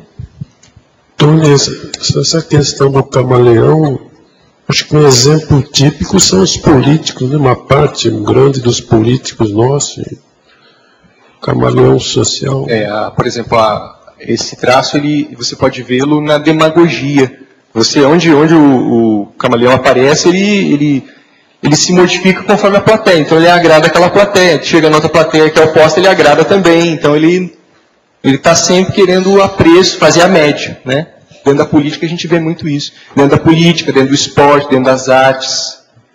Então, a pessoa não quer perder, às vezes, uma situação de status, de poder, por isso que ela precisa ficar sempre se adaptando aí aos olhares, às heterocríticas. A pessoa ela tenta, uma espécie de uma imunidade contra as heterocríticas. Ela não consegue mostrar o que ela é. Então ela precisa criar uma fachada, né? Por dentro ela tem uma atitude, mas por fora ela tem aquela fachada temporária para atender aquelas expectativas daquele público. Oi, Tony. Como é que é a autenticidade no extrafísico? Aqui, assim, a gente sabe que ninguém é 100% autêntico. E como é que fica isso? Olha, a autenticidade no extrafísico depende do extrafísico, eu acho. Depende do ambiente. Eu acho, por exemplo, tudo que a gente vê de, sabe, essas coisas de corrupção, pirataria, estelionato, todas essas coisas negativas que têm a ver com a criminologia da inautenticidade, eu vejo que isso também vem do extrafísico, isso vem da baratrosfera, né? Uma dimensão mais densa, onde lá existe mesmo a falsificação, a inautenticidade. Eu acho que isso é presente nessas comunidades. Mas esse não é o ambiente que a gente quer pra gente, a gente quer algo melhor. Então, extrafisicamente falando, eu penso que eu não tive tantas experiências assim, projetivas para te falar a respeito disso. Né? Tive alguns contatos, por exemplo, diálogos com consciência, tudo isso de uma forma pela telepatia, né, o que mostra um pouco a questão da extrafisicalidade. De você, por exemplo, você não tem nada para esconder. Você não pode esconder nada de ninguém. Aquilo está claro. Né? Você não pode mentir na telepatia. Não existe isso. Você não pode pensar o que você vai telepatizar. Você já está telepatizando. Então é o que é mesmo. É o que é. É o que é. Então, por isso, se a gente começar a entender um pouco a autenticidade aqui, eu acho que isso vai ajudar a gente poder desenvolver melhor o nosso parapsiquismo. Por quê? Porque você vai começar a ver as consequências das suas ações aqui. Entende? A energia não é só uma substância, ela é informação também, ela é o pensene. E aquilo que você penseniza, aquilo se concretiza. Né? Veja bem, uma consciência, para ela se locomover no extrafísico, ela não precisa caminhar ou às vezes nem volitar de um ponto A para um ponto B. Basta ela pensar. Então a parapsicomotricidade da consciência é diferente. É o problema do pensamento, da pensenização. A gente não, a gente precisa pensar, fazer um planejamento, uma estratégia e depois agir. Lá não, lá é imediato. Né? Por isso que o desafio da autenticidade é aqui na dimensão intrafísica, não lá. Lá é moleza, o problema é a gente ser autêntico aqui, né? Tony, aqui no ar. Como é que tu vê essa condição de determinadas consciências que ao longo da história, se elas tivessem mentido ou omitido, por exemplo, a descrença delas na igreja, elas teriam salvado a pele delas. Como é que você encara essa situação perante a autenticidade consciencial? Repete aí, se ela omitiu, como é que é? Se ela tivesse omitido a condição dela de descrença da própria igreja, dos credos que tinham na época, ela teria salvado a pele dela. Como é que você encara essa condição diante da autenticidade consciencial? Ainda bem que a gente não precisa mais fazer isso, né? Hoje a gente já está livre disso, hoje a gente pode falar, mostrar a cara, está gravado, está transmitindo, você pode fazer tudo isso sem precisar se esconder.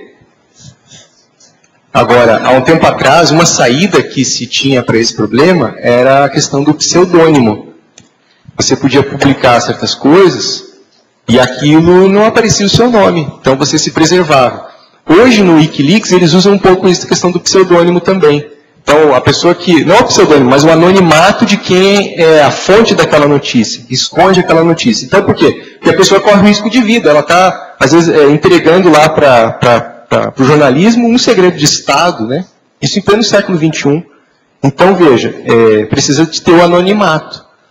Só que hoje a gente não precisa mais aqui, por exemplo, dentro da CCCI, da comunidade conscienciológica, não há mais a necessidade de usar pseudônimos ou você esconder alguma coisa. Você pode publicar e mostrar para todo mundo.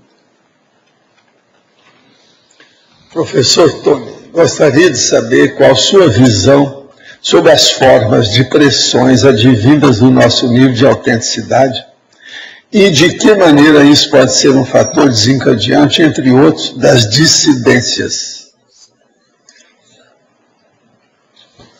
Eu acho que a gente volta novamente na questão do desconforto. Se você está com algum desconforto, você precisa resolver. Aquilo é um sinal, exatamente, para você expor isso. Né? Porque, veja, a auto-autenticidade, que é a autenticidade que você tem com você mesmo, qual é que vai ser? Não vai ser zero. Se você omitir aquela informação, você está se enganando, você está se tapeando. Em primeiro lugar, é você que está entrando no buraco, omitindo isso. Né? No caso o professor mostrou o livro do professor Marcelo da Luz, é exatamente esse. Ele foi lá e ele fez a maxi-dissidência. Né? Ele saiu, deu a volta por cima. Então ele não está mais enrolado com o processo, aquilo ratifica o posicionamento claro dele hoje. E isso a gente tem que aproveitar. Hoje a era que nós vivemos permite que a gente possa ser autêntico. Talvez em vidas anteriores a gente não tivesse ou não teria condições de ser tão autêntico do ponto de vista da TARES, da Verpol, quanto a gente pode fazer isso hoje. As bruxas estão um pouco mais enfraquecidas. Não, ela existe, mas enfraqueceu muito. Sabe? Diminuiu. Está na base de chaleirinha. A velocidade do estado vibracional influencia na sua força e no seu benefício. Tem dificuldade de aumentar a velocidade, mas sinto que mesmo lento dá resultado. Vai em frente, viva o EV. Professor Tony, de que maneira podemos analisar a situação existencial onde a consciência desconhece sobre si por falta de autoconhecimento, mas a sua expressão é genuína e autêntica, pública e notória aos outros? Neste caso, existe autenticidade, mas conteúdos, ações e manifestações são desconhecidos pela consciência. Acho que isso é um grande desperdício, porque o que adianta você ser verdadeiro com os outros, mas você ser auto-ignorante, você não conhecer a si mesmo? Eu acho que a pessoa precisa pensar, antes de mais nada, em estudar a si mesma, né, para ela poder amplificar ainda mais. Talvez essa noção que ela tem de autenticidade perante os outros não seja bem assim mesmo. Eu acho que começaria pela uma autenticidade intraconsciencial na direção da autenticidade interconsciencial. Então, eu acho que a pessoa tem que se conhecer. Em primeiro lugar é isso, é o autoconhecimento, a autopesquisa. De que modo a pessoa pode superar a timidez e ter boa habilidade social? Bom, qualquer fobia, ela precisa ser enfrentada. E esse enfrentamento, ele, por exemplo, dentro da psicologia, ele é feito de uma forma gradativa. Você vai aos pouquinhos enfrentando aquela dificuldade. No caso da timidez, a melhor recomendação é a pessoa falar em público. Ela precisa enfrentar isso. Vai chegar uma hora que ela pega lá no microfone, ela fala, ela expõe, e ela vai ver que com o tempo, a taxa de adrenalina que corre no sangue dela vai caindo, e ela não tem mais nenhum acanhamento, nenhuma inibição. Professor Tony, qual a linha divisória entre mentira branca e omissão superavitária? Pense que a boa intenção sustenta ambas as situações. Exemplifique, por favor, caso discorde. Eu penso que aí a linha divisória não é só a boa intenção. Acho que a gente tem que ir um pouco mais além e pensar na cosmoética, né, no autodiscernimento. Porque a mentira branca é aquela mentira de elevador, né? Você vai, e aí, como é que você está? Tudo bem? Tudo ótimo. E a Proex? A Proex vai de vento em popa, né? Aí o elevador para. É aquela mentira branca. Aí o elevador para. O elevador para. Isso é um sinal, né? É um sinal, né? Então, isso de uma certa forma é menor em relação à omissão deficitária, no caso, que é você deixar de fazer alguma coisa que possa ser útil para alguém. Ou a omissão superavitária, que é você deixar de fazer alguma coisa, aquilo vai ser a melhor coisa que você pode fazer para a pessoa é não falar nada, é silenciar. Isso vai ser, às vezes, um impacto. É o silêncio que é o impacto, né? Isso é positivo. Conheço uma personalidade que utiliza o ato de falar a verdade, às vezes sem limites, e se diz muito autêntico. Percebo, porém, que ela é bastante manipuladora, tendo necessidade de estar sempre por cima dos outros e de manter certo poder sobre eles. É possível utilizar-se da autenticidade para manipular e dominar, ou são condições antagônicas? Isso aí é o problema da etimologia que a gente falou. A autenticidade tem a ver com poder. A pessoa que se diz dona da verdade e usa isso como um argumento, o argumento da verdade, o argumento de autoridade que está dizendo a verdade, isso é manipulação. Isso não tem nada a ver com a autenticidade. A intenção dessa pessoa está escondida por detrás do ato dela, e isso não foi revelado. Então há uma inautenticidade nessa atitude, que é a manipulação. Agora veja, às vezes a pessoa faz, observe bem, às vezes a pessoa que é autoritária, no fundo ela tem uma insegurança danada, porque ela tem medo de perder aquela condição de autoridade que ela tem. Então cadê a autenticidade aí? Cadê a autenticidade que quer mostrar essa insegurança que ela tem em resolver isso? Ela não está fazendo isso, ela não quer abrir mão do poder. Sua primeira pergunta que falou sobre o desconhecimento, tal, tem um verbete chamado ignorância ignorada que pode ajudá-la bastante, se ela quiser. É seu. É da Adriana.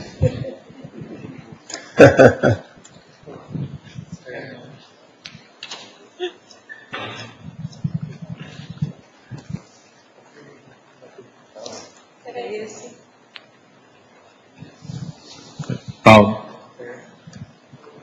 Página 14, na efeitologia, a última linha da efeitologia, o efeito surpresa da autenticidade inusitada. Você falou um pouco disso, falou do choque, acho que tem a ver com um pouco de impacto-terapia também, né? Você pode falar mais ainda disso? É aquela pessoa que chega para você e fala uma coisa que não esperava. Às vezes ela tem aquilo guardado há bastante tempo, chega e fala, você não espera. Então aquilo causa uma surpresa, uma surpreendência, né? E às vezes aquilo vai confirmar uma série de sensações e ideias que você tinha em relação à pessoa ou à situação em que ela estava envolvida. Então seria mais ou menos isso daí. Também pode ser usado de forma positiva também, né? Pode, pode.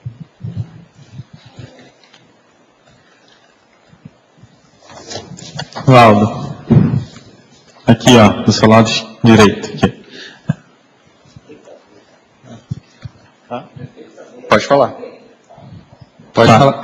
É o seguinte, na democracia direta, ontem teve um simpósio, a apresentação do simpósio, o curso, não lembro bem, mas foi falar da palavra política, que pra gente aprender a ser político, aprender politicagem, e eu não me relaciono muito bem com essas palavras, né?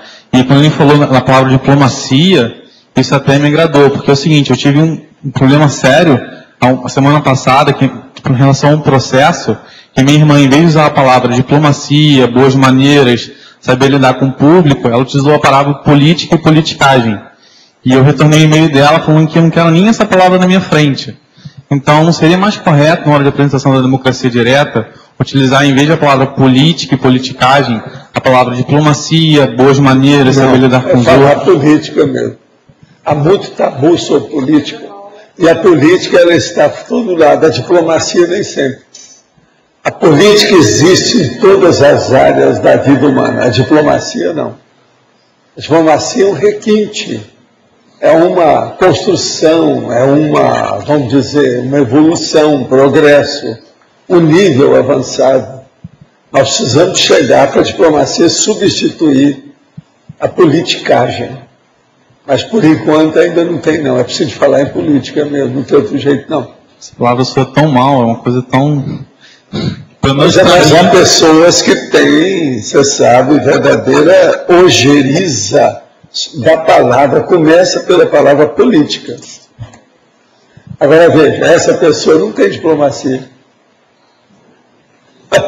Uma palavra que não gosta de essa política. Essa é a realidade nua e crua. Ela não tem diplomacia. A pessoa que não curte política, não curte diplomacia, acho que não. Porque, assim, uma coisa é você saber lidar bem com os outros. Nós precisamos dar mais curso de política para a pessoa entender a diplomacia. Não adianta falar em diplomacia se nós não abordarmos a política, senão fica água com açúcar de religião, de superstição, de fanatismo. Não dá certo. Tem que falar política, politicologia. Eu falo demais hoje em politicologia.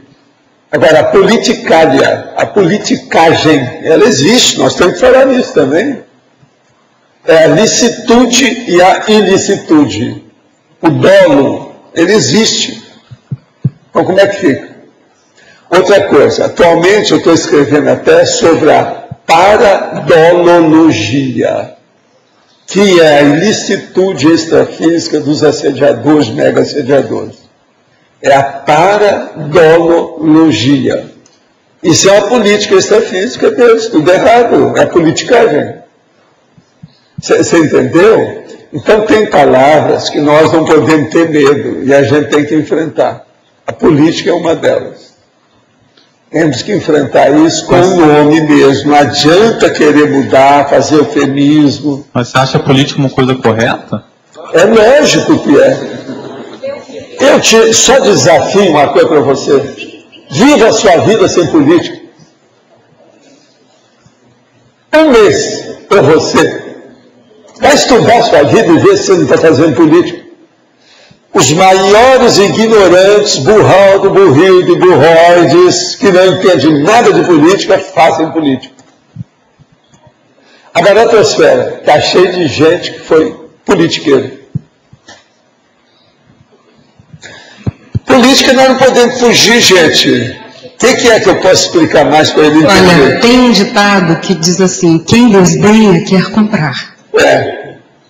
É para a gente pensar, dar uma reflexão. Eu vou estudar mais sobre isso. Eu vou estudar mais sobre isso porque... Está te dando indireta com essa. Valdo, eu vou estudar mais sobre isso. Por que você está defendendo isso? Se dizer qual é o seu interesse. É porque assim, eu não curto muito ficar fazendo média, entendeu? E a palavra política no Brasil, não é fazer média. A política no Brasil foi uma acho coisa... que ele tem que estudar o conceito de Primeiro política. você tem que entender o conceito de política. O conceito dele. Você está pegando um aspecto da política, quando normalmente é visto de maneira pejorativa, e como se esse fosse o conceito de política, e não é. Em qualquer vida em grupo é necessária a política. A gente pode entender política como a gestão das relações interpessoais. Por exemplo, nós aqui temos a Cognópolis. E aí tem que definir o que é prioritário num determinado momento, porque não tem recurso para fazer tudo o que a gente precisa. Isso é política. Nós vamos discutir em grupo qual vai ser a aplicação daquele recurso. Então é uma gestão dessas nossas relações interpessoais. Entende? Então o que vai ser prioritário? Nós vamos investir no quê? Nós vamos trabalhar no quê? Isso é política. Por exemplo, a estrutura de participação aqui da tertúlia. Não tem uma votação? Isso não é um modelo político. É uma forma de decidir qual vai ser o verbete. Então isso é política. Agora, o que você está confundindo aí é a questão da politicagem, colocando esse conceito como se fosse o de política, e não é. E uma forma de manipulação das pessoas é eliminar a consciência política. Vamos ver uma reação sua suave de política. Você compra pão só na padaria do seu Manuel. Sim. Presta atenção. Uma bobaginha, toa, superficial. É uma política. Por que você compra pão lá? Aí você vira para mim e fala assim, Valdo, é a geopolítica. Porque a padaria fica perto do meu apartamento. É um processo geográfico. E o senhor Manuel é uma pessoa muito acessível. A capite. E é baratinho. Sim. E é baratinho. Mas eu achava que estava pedindo para politicagem, tipo o cara que queria fazer média, agradar, chega no grupo, vem cá, pensa decisões coletivas. Passou da conta, ficou anticosmoético, virou política. Não, isso. A política envolve decisões coletivas. É a favor ou não, o aborto deve ser legalizado ou não? As drogas devem ser legalizadas ou não? Isso são questões políticas. São questões políticas. Então, tudo que envolve a coletividade, decisões coletivas. Isso é política. Tá, beleza. Obrigado pelo esclarecimento. Agora sim, agora ficou melhor. Defenda a padaria do seu Manuel, tá certo? Beleza, hora pois. Vamos ver o que vai dar. Quem é que está com o microfone? Você pode falar. Ainda na questão da autenticidade, como é que você entende a questão do homossexualismo, do homossexual que fica reprimido dentro do armário a fim de evitar uma repulsa social? Como é que fica a questão da autenticidade aí nesse caso?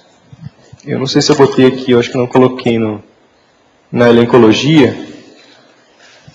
Ah, não, porque esse aí é o contrário, que a pessoa ela tem que sair do armário.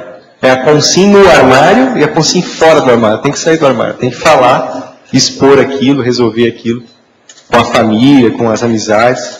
Eu acho que isso é importante para o posicionamento dela, para o bem-estar dela também. Mas agora ela precisa também resolver e estudar a questão da sexualidade dela, o que está mal parado, o que está mal resolvido em relação à própria homossexualidade. Mas se for colocar isso aí na balança, em questão dos prós e dos contras, em relação ao próprio preconceito que ainda existe muito, né? Como é que você vê essa situação assim da pessoa que fica nesse... Tem uma pergunta aí muito boa para você pensar. O que é mais sério? É a existência do homossexual ou a existência do preconceito contra a homossexualidade? Eis aí uma pergunta. Quem me fez isso foi um homossexual. Me fez essa pergunta. Vou repetir. O que é o mais sério? A existência da homossexualidade ou a existência da homofobia? Essa é terrível, hein? É um homossexual que me falou. E outra coisa, ele é autêntico, já saiu do armário, para valer, muito sério. Isso aí não é fácil da gente pensar. Acho que é o homossexualismo, né? Acho que é o mais sério. Agora, eu desejaria perguntar ao meu eminente amigo, para você ouvir sua opinião sobre isso. Você pode dar o seu depoimento nesse tribunal de Nuremberg? Tem que ser de Nuremberg, né? Não, aqui é o julgamento de Nuremberg. Bom, por exemplo, eu quando eu tinha uns 18 anos, né, que eu comecei a sentir sentimentos assim sexuais, aí cheguei pro meu pai, pra minha mãe e falei, olha gente, eu vou contar uma coisa para vocês. Eu não vou dormir mais com as minhas namoradas, eu estou na casa delas, agora eu vou para casa vou chamar ele de grego, né, não vou dar o nome dele, vou para casa do grego que eu estou apaixonado por ele. E dei o telefone para eles, tudo mais, que a minha preocupação era de vamos dizer assim, deixar a barra limpa, né? Acho que daquele tempo eu tinha uma certa preocupação, tinha uma certa autenticidade com os meus pais, né? De contar para eles, acho que eles não entenderam muito bem, sei lá, né? Ficaram assim meio, o que ele está falando, né? O que esse cara está, o que ele é agora, né? Mas eu acho que para mim, acho que a autenticidade ficou resolvida lá. Não sei se agora, o que você acha que é o mais sério do problema social? Social, vamos dizer, consciencial. É o homossexualismo ou a homofobia? Eu acho que eu tenho um amigo meu lá em São Paulo, que é o Clécio Borges, né, que é especialista na homofobia e tal. Eu acho que a homofobia ela é mais assim como a raiz do dente. O homossexualismo seria a coroa do dente, né? A raiz do dente é a homofobia, porque a homofobia não se fala muito, é muito difícil de ser percebida, ela é negada, e eu acho que ela é mais forte, a homofobia, é mais arraigada, né, no tecido ósseo, vamos dizer assim. Esse homossexual achava que é o homossexualismo. Uhum. Se você tirar o homossexualismo, que é uma antifisiologia, não tem homofobia. Uhum. Não, a homofobia continua existindo, porque a homofobia, por definição, é o medo de um homem, né, de um macho, gostar de um outro homem. De um macho emascular-se. Mas gostar, só gostar, não precisa se apaixonar, querer fazer sexo, gostar, simplesmente. Então, os teóricos psicológicos hoje em dia, do homossexualismo, da homofobia, dizem assim, que existe um medo, né? Um receio, um temor quase inconsciente de um homem gostar um pouquinho mais do que o outro homem. Aí já, entendeu? Então fica aquela coisa, meu, que é isso, né? É muito difícil o homem falar para você, eu gosto de você, eu amo você. Na nossa cultura, por exemplo, o amor, quando você fala para o outro homem, olha, eu amo você, o cara já olha de lá, opa! Agora, ela ama o negócio mais sério que tem hoje, publicamente, a coisinha mais suave que existe, é o chamado selinho interhomens. O sininho ou o selinho? Selinho interhomens. Não é selinho de cavalo, não, calma. Eu não disse isso. Falei selinho. O selinho, ó. Eu acho meio antigênico, viu, pessoalmente. Olha, de acordo com a psicologia, a homofobia tem uma base no homossexualismo latente. O macho que reclama muito disso é porque ele tem tendências homossexuais. Se só aparece na televisão, acabou. Uma boa parte desses que ele chama de homofóbicos, na verdade, tem ali uma inclusão do percentual muito grande de homossexuais que matam outros.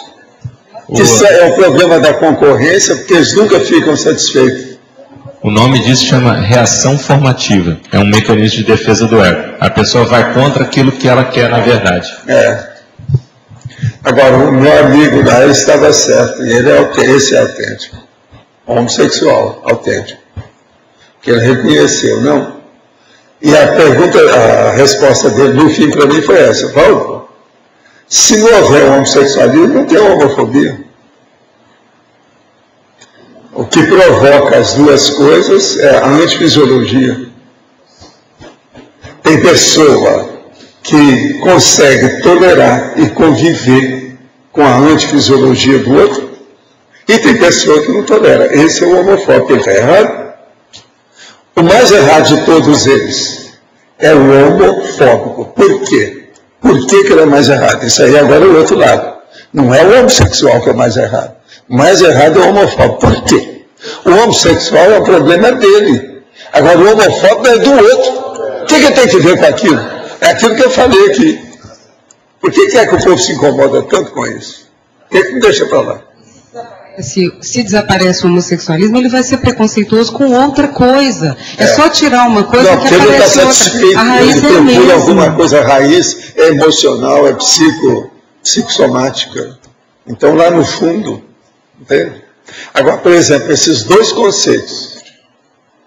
E aí tem uma coisa mais séria: a homossexualidade ou a homofobia. E o processo que o homossexual ele faz mal para si, o homofóbico faz mal para o outro, quer dizer, o homofóbico é pior. Então, esses dois conceitos nós temos que guardar.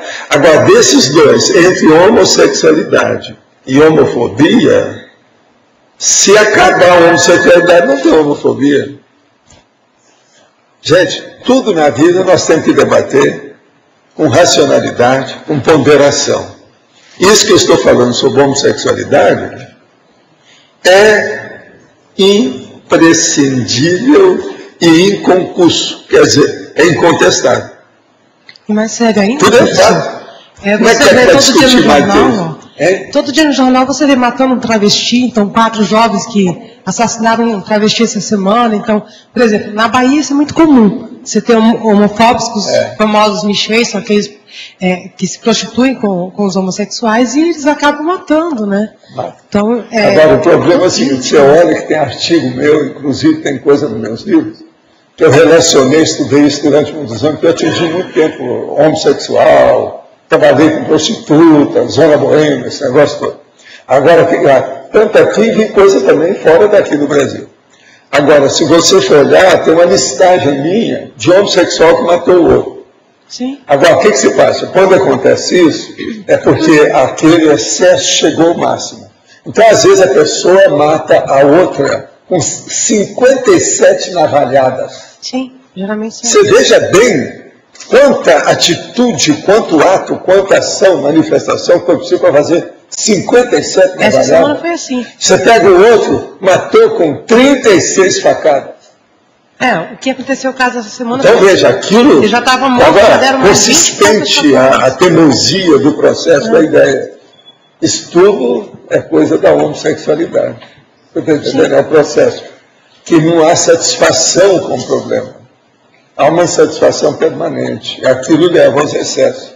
Aí Valdo, aí eu vou discordar um pouco, que eu acho que essa violência não vai ser gerada exclusivamente pela homossexualidade. Não, pela eu não disse religião associada. O que eu digo é o seguinte: os homossexuais não falam nos michês que matam os outros. Não falam, isso é verdade. Eles não falam, eles evitam. Agora, o que se passa? Eu fiz uma listagem, por quê? Eu vi aquilo, todo mundo encobrindo. Eu fiz uma listagem, dei a fonte bibliográfica de onde eu tirei a situação, tem tudo, está publicado há muitos anos. Aí ninguém mais falou comigo sobre o assunto. Morreu. Na hora, me chocorei. Mas é um fato. Porque a coisa, quando sai violenta, purulenta, eu acho que é a mistura da homossexualidade com a religião, né? Onde tudo é pecado, a maioria desses tem que casos matar, eu peguei de gente tem que crucificar, assim. tem que fazer essas coisas, aí a coisa começa a ficar feia, né? Quando começa a religião a surgir, né? Mas o problema mais sério que eu acho é a insatisfação afetiva sexual. O homossexual, de modo geral, não tem isso porque o processo é antifisiológico. Ele nunca vai ter. Então é aquilo que eu falo. Por exemplo, até hoje, nesses anos todos que eu estou estudando, eu ainda não vi ninguém de 2 homossexuais que completassem com bastante fidelidade e autenticidade bodas de ouro juntos. Eu não vi. Essa é uma coisa que eu acho que você tem razão. A gente conversou você ano passado, não viu, né? 50 anos você nunca viu, né? Não, eu depois de fazer pesquisa própria. Você esteve por vários lá anos nos Estados Unidos, você tem a tal da homossexualidade, você conhece isso tudo. Agora, eu também estive lá, eu estive no bar da Liga Vermelha, eu examinei tudo, com um monte de mulheres americanas e homens junto comigo para defender, porque senão eles me atacavam. Eu ainda era moço. Não, o bar da Liga Vermelha, em São Francisco, que é a capital de tudo. Agora, vamos e venhamos. Tinha verdadeiros gênios no meio deles. Gênios. Você sabe que no meio de homossexual tem muito gênio. Por isso que tem muitos, são ministros, são governadores, são não sei o quê. Tem líderes, coisa séria. Agora lá, em São Francisco, quantos anos você morou em São Francisco? 21. Você doutor no assunto. Eu estive lá algumas vezes. Mas veja, eu fui no bar da Liga Vermelha, examinei aquilo tudo, fiz entrevista com as pessoas. Na ocasião era o top mundial. Hoje eu não sei mais, eu não sei se São Francisco é a capital, ainda é? Acho que não é não. Talvez São Paulo, né? São Paulo? Não, aí você está falando aqui do Brasil. Mas você examinar isso com calma. Acho que é da liberdade, né? Da liberdade de expressão, né? Eu acho que São Francisco, eu acho que em termos de autenticidade consciencial, preza muito pela sua autenticidade, né? Democrática, né? Vamos dizer assim. Que eu acho que também tem Eles são bastante a ver impressionantes nisso. É impressionante. Eu também acho. Mas, gente, o que mais? Professor, nós já temos ainda. Aqui, no B. Na verdade, para o Tony. Né? Tony, aqui com relação à efeitologia, na página 14, você trouxe o efeito colateral da autenticidade desmedida. Eu tive a oportunidade, ou falta de oportunidade, de conviver com um grupo muito grande que passava por esse processo. Eu me envolvi muito com a autenticidade desmedida. Isso é muito problemático, porque de um lado a pessoa exagera na dose, do outro ela fica fazendo a social, né, emoldurada por um véu de assistência que na realidade não é isso.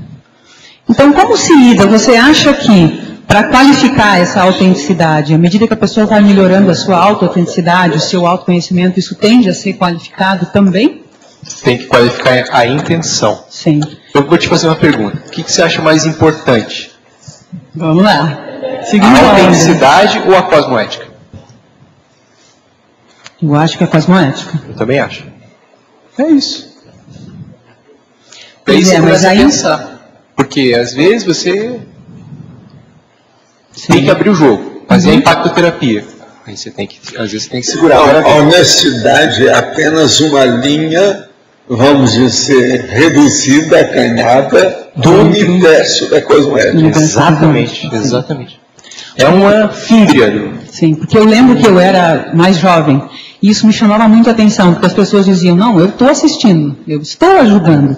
No entanto, a coisa era extremada, eu não era penso que real. isso vem, sabe de onde? Daquele conceito moral, religioso, de que falar a verdade é correto, mentir é pecado. Sim.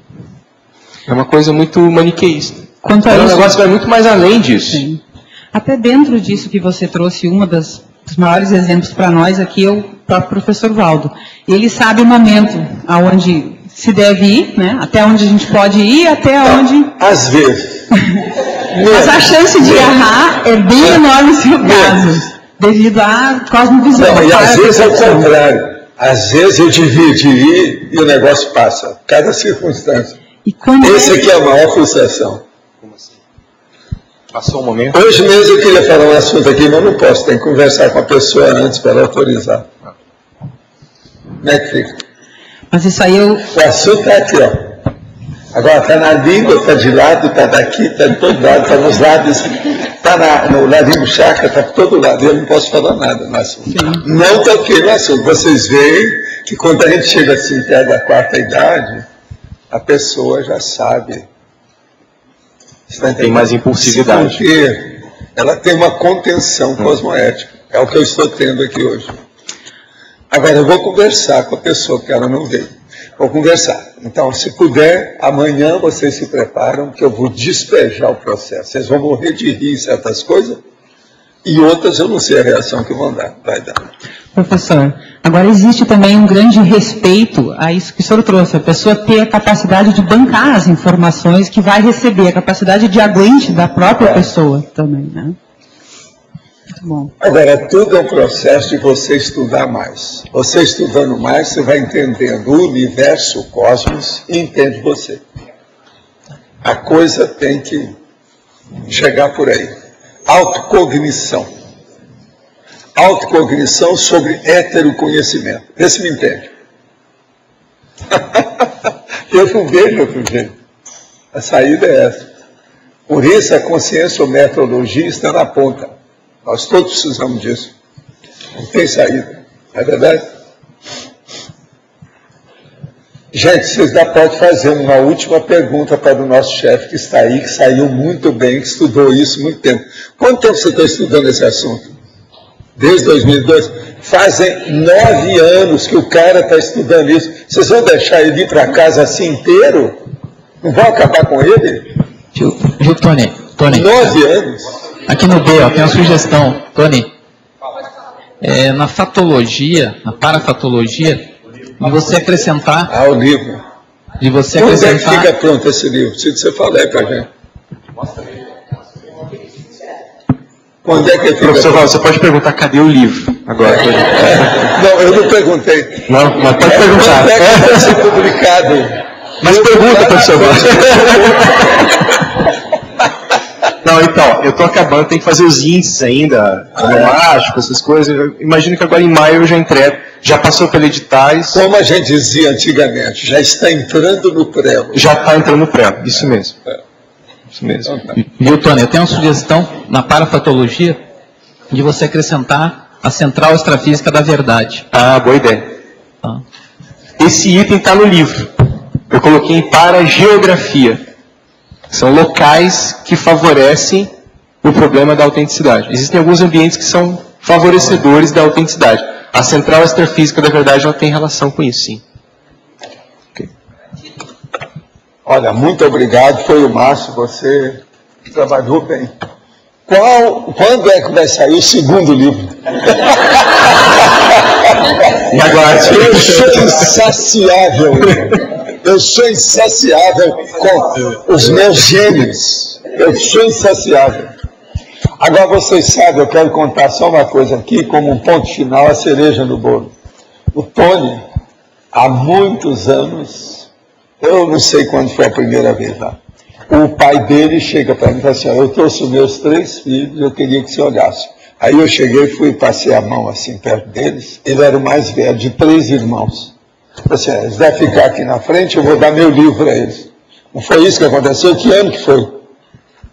Olha, isso foi em acho que 1991. Pois é. 1990. Agora veja, eu tenho um livro ainda, o pai dele se dar atenção para esses meninos. Ainda falei, esse aqui ó, tem mais parapsiquismo do que os outros, mas precisa de mais assistência. Lembra, não era você não, é o outro. Sei quem é. Os 3 sentados, com a escadinha de 3 irmãos, lembra? Os nossos comerciais, por favor. Obrigado. As pontuações de hoje, 121 assinaturas no nível de presença, 26 perguntas presenciais, 14 perguntas online, 54 votos presenciais e 10 votos online. Hoje teremos recados do Alexandre sobre o simpósio Democracia Direta, a Luciana sobre o Fórum de Responsabilidade Planetária, o João Paulo sobre fundamentos da conscienciometria, a Rosa sobre o programa Verbetografia e o Márcio sobre a caminhada Biocan. Lembramos a todos que está disponível na livraria Epígrafe os DVDs das tertúlias antigas. 2 meses já estão disponíveis lá na livraria, né? 2 DVDs. E que amanhã, no Discernimento, será passado o filme O Menino do Pijama, um filme que foi comentado aqui em tertúlia recentemente, às 20h30 lá no Discernimento. Agora com vocês, o Fernando Barbaresco sobre o programa Amigos. Boa tarde a todos. Informar aí que o programa Amigo da Enciclopédia promove no domingo que vem o sorteio mensal de um curso pedi um livro Onde a Religião Termina, do professor Marcelo da Luz, e um curso ECP1 patrocinado pelo IPC. Também o amigo da enciclopédia pode acessar o site e, além de fazer pesquisa pelo HoloServer, baixar, então, fazer o download da Enciclopédia da Conscienciologia. O último CD-ROM, com 1821 verbetes, sexta e última edição de 2010, está disponível para o amigo da enciclopédia no site dos amigos, www.enciclopediadaconscienciologia.org. À disposição de todos. Obrigado. Pessoal, estamos aqui para convidar todos e todas para o primeiro simpósio internacional de democracia direta, que vai acontecer no início de junho, de 3 a 5 de junho, aqui na Cognópolis. Nós teremos 14 apresentações bastante variadas, debatendo a implantação da democracia direta aqui na Cognópolis.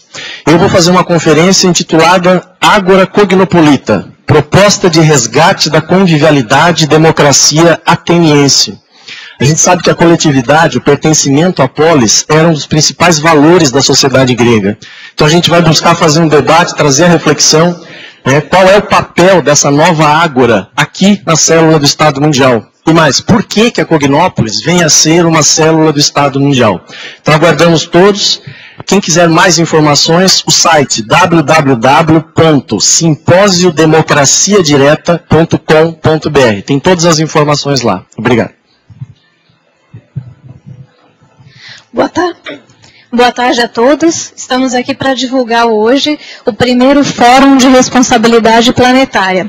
O Fórum acontece em outubro, no último final de semana, dia 28, 29 e 30, e nós estamos com a chamada de trabalhos aberta até dia 30 de maio. Foi prorrogada, então, a inscrição dos trabalhos até dia 30 de maio.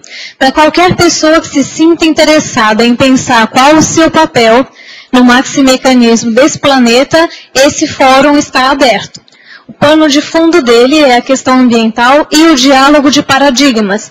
Pessoas da área de comunicação, direito, paradireito, educação, ecologia, enfim, saúde, gestão, economia, estão todas interrelacionadas com esse assunto. Nós já temos 10 convidados de fora da Cognópolis, de fora da Conscienciologia, aceitos, confirmados, virão para esse debate interparadigmas, e agora só estamos esperando receber os trabalhos de vocês. Obrigada, boa tarde. Boa tarde, eu venho falar a respeito do curso Fundamentos da Conscienciometria, que terá início agora na terça-feira, no dia 26. Então o curso tem a duração de 6 meses, e essa versão vai ser às terças-feiras na parte da noite. Então, a partir das 7h30 da noite, o curso tem 25 aulas, cada aula com um tema, todos no universo da conscienciometrologia, promovido pela Conscius. Então, terça-feira, dia 26, nós ainda temos vagas e as inscrições são feitas diretamente no CAEC. Obrigado.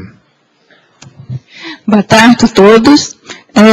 Dentre os alunos do programa Verbetografia, nós temos 30 que já são verbetógrafos publicados. E aí nós convidamos hoje o João Paulo para falar sobre a sua relação, como é que foi o aproveitamento ou não do programa Verbetografia, o que ele achou. Quando eu fiz o curso, ele realmente quebra algumas barreiras, porque a gente começa a aprender como se faz um verbete, como se monta o verbete em cima de uma ideia que a gente tenha, e isso realmente destrói algum tipo de barreira, algum tipo de receio que a gente tem ainda de fazer um verbete. Porque é você ter a ideia de alguma coisa que você tem afinidade, que é alguma coisa que você tenha para contribuir, e os verbetógrafos, os docentes, eles ensinam a gente a saber preencher aquela forma que é o verbete. Então a gente começa a preencher com as nossas ideias, e a coisa começa a ficar fácil, e a gente já faz um verbete já pensando no próximo tema. Realmente ele deslancha a gente nessa parte de escrever o verbete. Para mim valeu muito a pena.